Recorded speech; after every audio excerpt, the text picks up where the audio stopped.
नमस्कार साथियों, चिरानिया क्लासेस में एक बार फिर से आपका हार्दिक स्वागत है। तो दोस्तों, आज हम लोग जो हैं कार्य के जो न्यूमेरिकल जो पोर्शन था वो हम डिस्कस करने वाले हैं। इसका जो कार्य ऊर्जा शक्ति जो चैप्टर हमने स्टार्ट किया था, इसका एक वीडियो जो है वो हम पहले अपलोड कर चुके हैं। आज ये नेक्स्ट उससे आगे का वीडियो है। इसमें हम कार्य से संबंधित कुछ इंपॉर्टेंट फैक्ट्स जान लेते हैं और उसके बाद में इसके ऊपर बेस्ड कार्य पे जो बेस्ड न्यूमेरिकल है वो पोर्शन हम आज करने वाले हैं। तो देखिए, वीडियो स्टार्ट करने से पहले यदि आपने अभी तक इस चैनल को सब्सक्राइब नहीं किया तो प्लीज़ इसको सब्सक्राइब करें और बेल आइकन को दबाएं और वीडियो को अधिक से अधिक लाइक करें। तो देखिए दोस्तों, इम्पोर्टेंट फैक्ट्स जो है वो मैं इसलिए बोल रहा हूँ क्योंकि ये एग्जाम में कई बार ये डायरेक्ट जो है ये लाइन ऐसी की ऐसी एज इट इज जो है वो आपकी कंपटीशन एग्जाम में पूछ ली जाती है। देखिए, फर्स्ट जो है, एक नियत चाल से वृत्ताकार पथ में गतिशील पिंड पर अभिकेंद्रीय बल पिंड के विस्थापन के लंबवत दिशा में होता है। अतः अभिकेंद्रीय बल के द्वारा किया गया कार्य क्या होता है? शून्य होता है। यहाँ अपने को क्वेश्चन पूछ लेगा कि किया गया कार्य कितना होता है, शून्य होता है या अलग अलग मान देके अपने को पूछ लेगा। देखिए, इस पॉइंट्स को हम समझने का प्रयास करते हैं। क्या बोल रहा है क्वेश्चन में कि एक नियत चाल से वृत्ताकार पथ में गतिशील पिंड पर, जैसे मान लो इस प्रकार से कोई वृत्ताकार पथ था और इसमें क्या है कि ये गतिशील पिंड पर अभिकेंद्रीय बल, यानी इस पे अभिकेंद्रीय बल किधर लगेगा? जैसे ये सेंटर है तो अभिकेंद्रीय बल इधर लगेगा इस पे, और मान लो इसका विस्थापन इस प्रकार से मैं लूँ तो विस्थापन ये हो गया। अब देखना,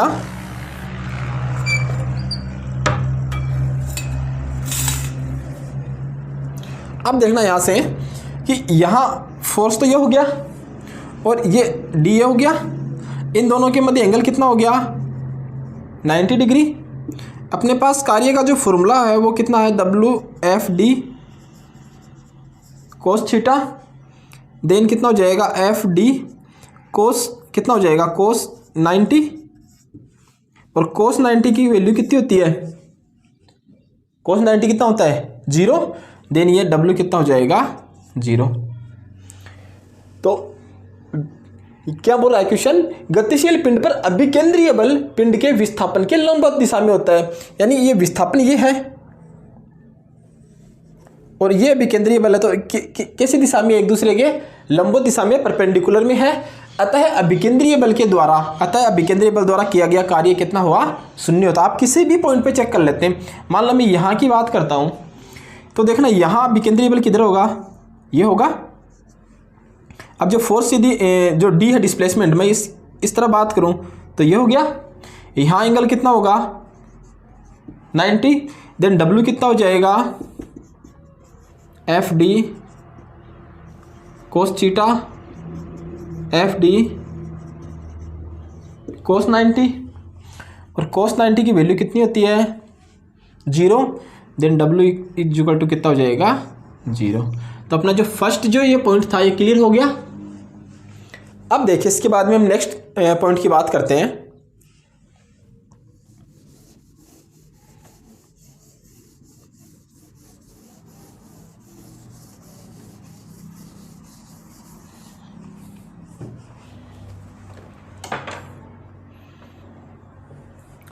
सेकंड पॉइंट अपना क्या था कि क्षैतिज धरातल पर गतिमान पिंड पर गुरुत्वाकर्षण बल द्वारा किया गया कार्य कितना होता है? शून्य होता है। अच्छा बेटा, इसमें गुरुत्वाकर्षण बल जो है ना, इस पे हम अलग से डिस्कस करेंगे ना। गुरुत्वाकर्षण बल, ग्रेविटेशन जो फोर्स है उस पे हम अलग से डिस्कस करेंगे। वैसे आपको मैं बता देता हूँ कि F क्या होता है? समानुपाती होता है किसके? जो दो द्रव्यमान जो पिंड है उनके मध्य जो ग्रेविटेशन लगेगा उनके मध्य जो है उन दोनों के गुणनफल के समानुपाती और उसके बीच की दूरी के वर्ग के व्युत्क्रमानुपाती होता है। हालांकि इसके बारे में डिटेल्ड से हम अलग वीडियो में डिस्कस करेंगे। तो यहाँ पर क्वेश्चन क्या है कि क्षैतिज धरातल पर गतिमान पिंड पर गुरुत्वाकर्षण बल द्वारा किया गया कार्य कितना होता है? शून्य होता है। देखना, जैसे मान लो ये कोई सरफेस है, क्षैतिज धरातल है। यहाँ की मैं बात करूँ कि यहाँ पे कोई व्यक्ति है, ये मान लो कोई एक व्यक्ति है और वो इस डायरेक्शन में गति कर रहा है। अब ये पूछ रहा है कि गतिमान पिंड, पिंड बोला है कोई वस्तु हो सकती है, पिंड कोई आदमी हो सकता है, पर गुरुत्वाकर्षण बल, अब देखो इस व्यक्ति पे गुरुत्वाकर्षण बल किधर लगेगा, नीचे की तरफ लगेगा ना, और गुरुत्वाकर्षण बल कितना होता है, F इक्वल टू कितना होता है mg। जी यहाँ पे क्या है, गुरुत्वीय त्वरण, और ये जो व्यक्ति है मान लो इसमें डिस्प्लेसमेंट इधर ही होगा। अब देखना यहाँ फोर्स जो है वो नीचे की तरफ था, डिस्प्लेसमेंट इसमें ये है, तो इन दोनों के मध्य एंगल कितना हुआ यहाँ पे 90 डिग्री। देन W कितना हो जाएगा, W हो जाएगा FD कोस थीटा, देन कितना हो जाएगा FD कोस 90, देन वैल्यू कितनी हो जाएगी 0। तो गुरुत्वाकर्षण बल के द्वारा किया गया कार्य कितना होता है, गुरुत्वीय बल द्वारा किया गया कार्य कितना होगा, 0 होगा। ये अपना सेकंड पॉइंट था। थर्ड, इसमें देखो कि कार्य का मान समय पर निर्भर नहीं करता है। इस पर हम एक बेस्ट न्यूमेरिकल भी करेंगे कि कार्य का जो अपना मान है, कार्य की जो वैल्यू है वो किस पर निर्भर नहीं करता, समय पर निर्भर नहीं करता। क्योंकि देखो हमने जो फॉर्मूला लिखा है वो ये लिखा है ना।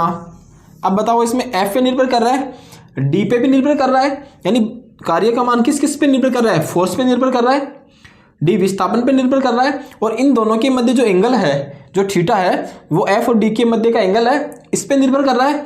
लेकिन यहाँ समय का तो कोई फैक्टर ही नहीं है, इसका मतलब ये समय पर निर्भर नहीं करता है। एक देखो ये जो पॉइंट्स है कि हम न्यूमेरिकल में ये काम में लेंगे।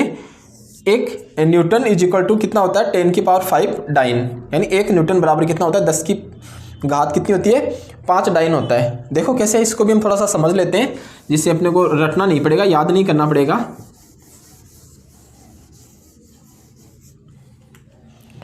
देखिए न्यूटन हमने क्या पढ़ा था, बल F इज इक्वल टू कितना है ma, F is equal to के जो है वो द्रव्यमान है, के जी एमकेएस पद्धति में मात्रक यही होता है। एक त्वरण है, त्वरण का कितना होता है मीटर पर सेकंड स्क्वायर। अब देखना यदि F यहाँ, इसी को तुम क्या बोलते हैं, इसी को हम क्या बोलते हैं न्यूटन बोलते हैं क्या। अब देखो मैं यदि इसको ये लिख दूं कि 1 न्यूटन इज इक्वल टू, यहाँ जो ये केजी है, यदि मैं इसको सीजीएस पद्धति में चेंज करूं तो केजी की जगह मैं क्या लिख सकता हूं भाई, इसको भी पहले हम यदि 1 न्यूटन की इक्वल करें तो इसको भी ऐसे कर सकते हैं 1 1, तो ये एक ही बात होगी ना, एक F मतलब 1 न्यूटन इज इक्वल टू ये हो गया। यदि हम इसको चेंज करें तो 1 केजी की जगह मैं कितना लिख सकता हूँ, केजी जो है वो एमकेएस पद्धति में मात्रक है, जबकि ग्राम होता है तो कितना हो जाएगा 1000 ग्राम हो जाएगा, इनटू मीटर है, उसको यदि मैं सीजीएस में चेंज करूंगा तो कितना हो जाएगा 100 सेंटीमीटर, और सेकंड है तो सेकंड तो एमकेएस और सीजीएस में सेम ही रहता है। 1 न्यूटन कितना हो गया 10 की पावर 3 पावर तो ये हो गई और 2 ये हो गई 10 की power 5 gram centimetre upon second square, और यही क्या होता है gram centimetre upon second square क्या होता है, हमने प्रीवियस वीडियो में इसके बारे में डिस्कस किया था, ये क्या होता है डाइन। तो 1 न्यूटन कितना हो गया 10 की पावर 5 डाइन। तो यहां तक एक बार आप नोट करें या इसका स्क्रीनशॉट ले लें।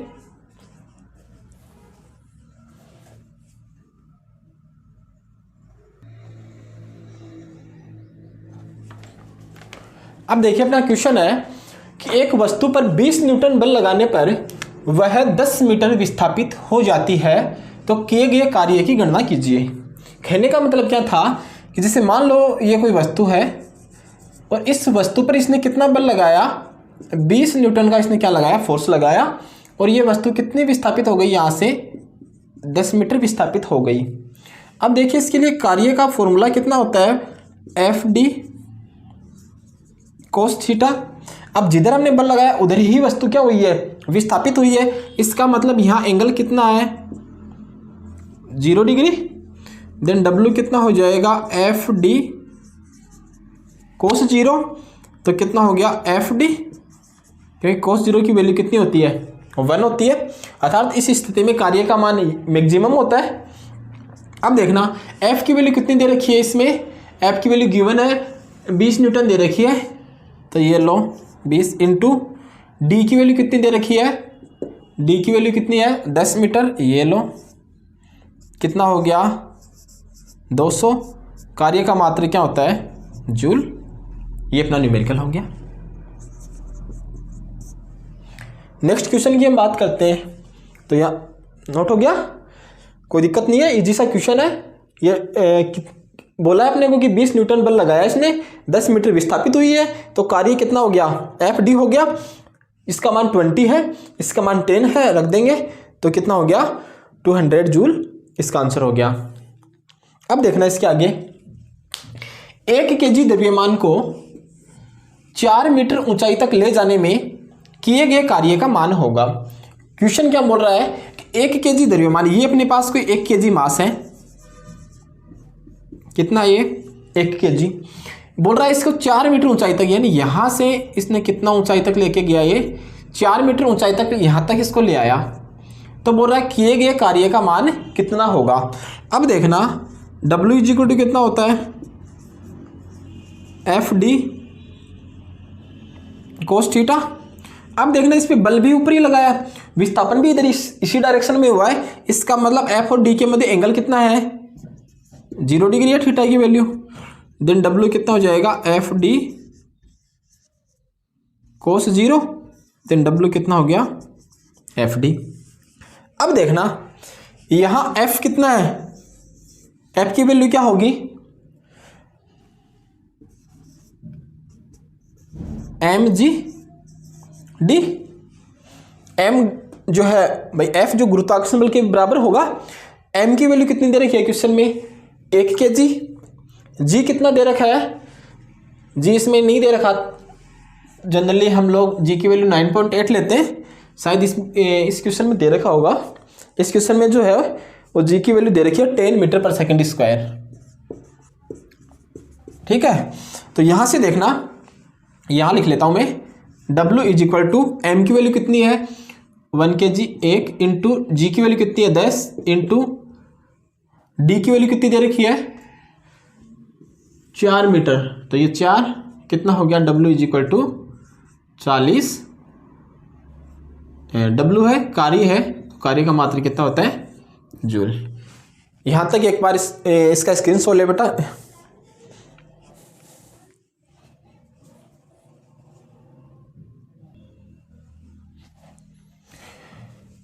अब देखिए बेटा, इससे आगे का क्वेश्चन है कि एक सफर में जाते समय एक व्यक्ति 12 kg के एक थैले को धरती से उठाकर 1.5 मीटर ऊपर अपनी पीठ पर रखते हैं, तो थैले पर किए गए कार्य की गणना कीजिए।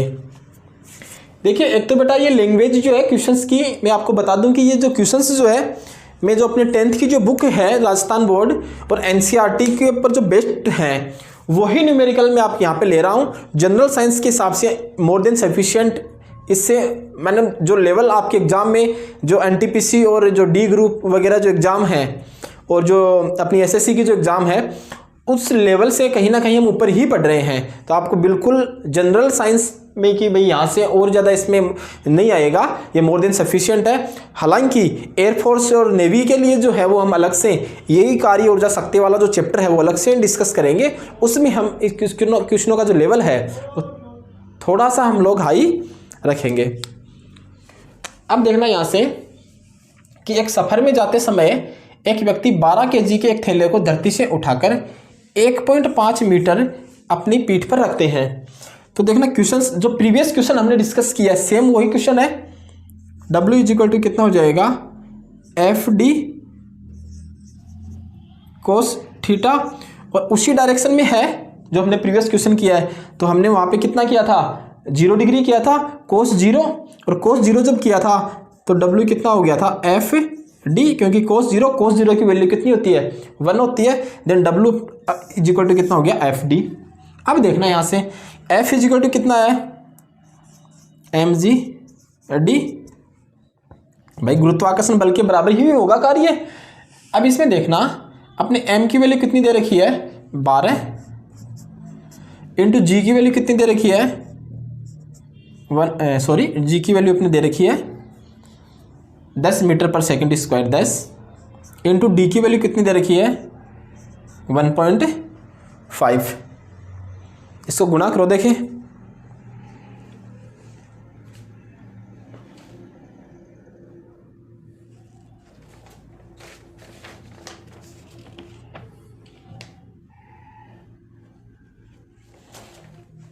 इसको जब गुणा करेंगे तो इसका आंसर कितना आएगा 180 जूल। ठीक है, ये अपना न्यूमेरिकल था। बड़े ही छोटे छोटे से न्यूमेरिकल है। देखना नेक्स्ट क्वेश्चन क्या है। एक मनुष्य 10 केजी के भार को 1 मिनट तक अपने कंधों पर उठाए रखता है।